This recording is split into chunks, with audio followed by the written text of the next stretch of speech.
ഷിരൂരിൽ കാണാതായ അർജുനായുള്ള തെരച്ചിൽ 9ാം നാൾ. ഗംഗാവലി പുഴയിൽ അത്യാധുനിക ഉപകരണം ഉപയോഗിച്ച് പരിശോധന. തെരച്ചിൽ നടത്തുക ലോഹവസ്തു സാന്നിധ്യം കണ്ടെത്തിയ ഭാഗത്ത്. ഇന്ന് കണ്ടെത്തുമെന്നാണ് പ്രതീക്ഷയെന്ന് സഹോദരി ഭർത്താവ് ജിതിൻ. തെരച്ചിലിൽ കാലതാമസമില്ലെന്ന് കർണാടക സർക്കാർ ഹൈക്കോടതിയിൽ. സിനിമാ മേഖലയിലെ സ്ത്രീകളുടെ പ്രശ്നങ്ങൾ പഠിച്ച ജസ്റ്റിസ് ഹേമ കമ്മിറ്റി റിപ്പോർട്ട് ഇന്ന് പുറത്തുവിടും.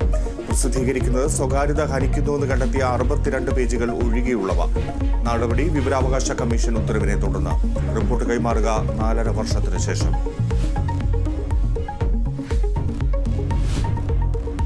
ആമയിഴഞ്ചാൻ തോട്ടിലെ മാലിന്യ പ്രശ്നത്തിൽ നടപടി. ഹെൽത്ത് ഇൻസ്പെക്ടർ കെ ഗണേഷിനെ സസ്പെൻഡ് ചെയ്തു. തോട്ടിലെ മാലിന്യം കൈകാര്യം ചെയ്തതിൽ ഗുരുതര വീഴ്ചയെന്ന് കണ്ടെത്തൽ. നടപടി കോർപ്പറേഷന്റെ ആഭ്യന്തര അന്വേഷണ റിപ്പോർട്ടിനെ തുടർന്ന്.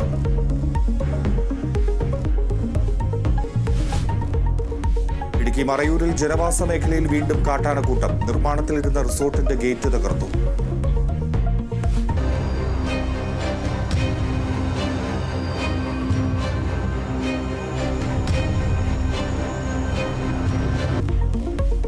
മേഖലയിൽ വ്യാപകമായി കൃഷി നശിപ്പിച്ചു.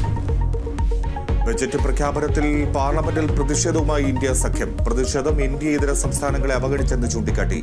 ശനിയാഴ്ച നടക്കാനിരിക്കുന്ന നീതി ആയോഗ് യോഗവും ബഹിഷ്കരിച്ചേക്കും.